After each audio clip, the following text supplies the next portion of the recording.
अस्सलाम वालेकुम नाज़रीन, आज हम बनाएंगे ब्रोकली का सालन। ब्रोकली बहुत ही मुफीद मानी जाती है शुगर पेशेंट के लिए। तो सबसे पहले हम इसको छोटे छोटे टुकड़ों में काट लेंगे, तो फिर मैं इसको बनाना शुरू करती हूँ। तो चलिए स्टार्ट करते हैं इसको बनाना। ये मैंने देखिए ब्रोकली को इस फॉर्म में काट लिया है और ये एक ब्रोकली का फूल है। और इसके साथ हमें सिर्फ 2 से 3 छोटे मैंने आलू लिए हैं और उनको इस फॉर्म में काट लिया है। एक बड़ा प्याज लिया है, उसको इस ऐसे नॉर्मल फॉर्म में काट लिया है। एक बड़ा टमाटर लिया है और मैंने लिए हैं थोड़े से मटर। मेरे पास फ्रोज़न थे तो मैं फ्रोज़न ही यूज़ कर रही हूँ।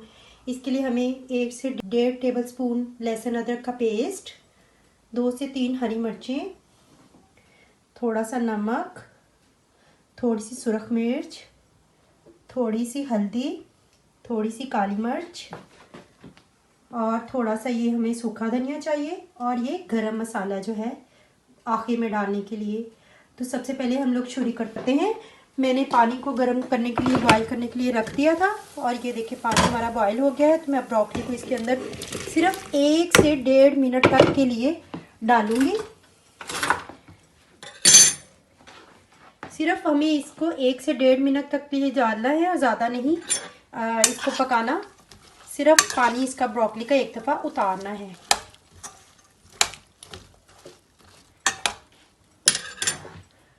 और इसके साथ ही मैं सिर्फ 1-1.5 मिनट के लिए आलू भी ये डाल देती हूँ। और इस पानी में मैं आपको बताती चलूँ कि इसके अंदर मैंने थोड़ा सा नमक और 1 चम्मच घी ऐड किया था। जी नाज़रीन, 2 से 3 मिनट हो चुके हैं। ये मैंने 2 से 3 मिनट सिर्फ इसको बॉईल किया। अब मैं इसका पानी जो है वो इसको ड्रेन कर लूँगी और फिर मसाला भूनूंगी और मैं आपको दिखाती हूँ कि अब मसाला हम लोग को भूनना कैसे है और क्या क्या चीज़ें उसके अंदर यूज़ करनी है। जी नाज़रीन, ये प्याज देखें आप लाइट से ब्राउन हो चुके हैं। इसके अंदर हम लोग लहसुन डाल देते हैं, लहसुन गार्लिक का पेस्ट। ये हमारे प्याज तकरीबन जैसे हमें चाहिए हैं वे लाइट से पिंक होना शुरू हो गए हैं और हमें बस ऐसे ही चाहिए। अब इसके अंदर मैं इसको लहसुन अदरक के पेस्ट को डाल देती हूँ और इसको 2-3 मिनट लहसुन अदरक के पेस्ट को भून के तो फिर हम लोग इसके अंदर बाकी और टमाटर, हरी मिर्चें और बाकी मसाला डालेंगे। इसे 2 से 3 मिनट के लिए हम लोग भूनते हैं।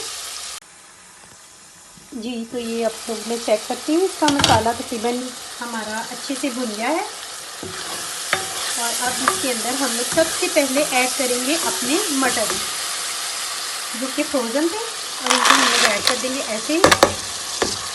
सिर्फ 1-1.5 मिनट में ये गल जाते हैं और 1-1.5 मिनट बाद हम लोग अपनी दूसरी सब्जियाँ ब्रोकली और आलू जो है वो इसके अंदर ऐड करेंगे। तो इसको भी हम लोग तकरीबन 1-1.5 मिनट के लिए ढक देंगे ताकि मटर जो है अच्छे से मेल्ट हो जाए और पकनी शुरू हो जाए और फिर वो तो हम लोग दूसरी सब्जियाँ अपनी ऐड करेंगे।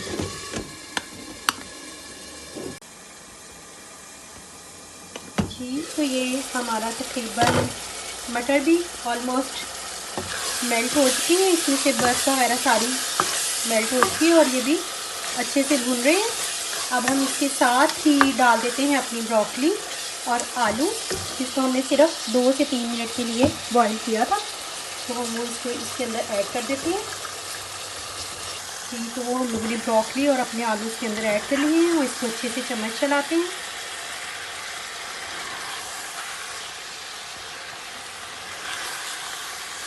आपको अगर घी अपने हिसाब से थोड़ा कम लगे तो आप थोड़ा और भी डाल सकते हैं, क्योंकि मेरे सालन की क्वांटिटी थोड़ी कम है, इस वजह से मैं थोड़ा कम घी यूज़ कर रही हूँ। आप अपने टेस्ट के लिहाज से मिर्चें भी थोड़ी ज़्यादा कर सकते हैं और क्वांटिटी घी की भी थोड़ी ज़्यादा कर सकते हैं। अब इसको मैं ऊपर ढक्कन नहीं दूँगी और ऐसे ही भून लूँगी। तो 5-7 मिनट में ये हमारा इंशाल्लाह सालन बन जाएगा। खाने में बहुत ही मज़ेदार होता है। आप इसके अंदर चाहें तो 1-2 गाजरें भी काट के ऐड कर सकते हैं। जी तो इसे मुझे भूनते हुए तकरीबन 10 मिनट हो चुके हैं और ये तकरीबन हर चीज़ इसकी अच्छे से गल चुकी है और अच्छे से ये भून चुका है। अब बस इसके अंदर मैं अब बाकी जो मसाला जात थे वो डालूँगी। सबसे पहले ये सूखी धनिया इसके अंदर हम लोग अपना ऐड कर देते हैं, और ये जो थोड़ी सी काली मिर्च का पाउडर था वो, और ये जो हमारा गरम मसाला था इसको हम लोग ऐड कर देते हैं। इसका नमक भी मैंने चेक किया था, वो थोड़ा सा कम था तो मैंने थोड़ा सा डाल लिया था। अब हम लोग अपनी आग को टर्न ऑफ कर देते हैं। जी नाज़रीन, ये देखें, ये मैंने डिश आउट किया है। बहुत ही टेस्टी बना है, आप ज़रूर इसको ट्राई कीजिएगा। मैंने इसके अंदर आखिर में धनिया भी ऐड की थी, और इसको आप ज़रूर ट्राई कीजिएगा। इंशाल्लाह बहुत ही टेस्टी बनती है। अल्लाह हाफिज़।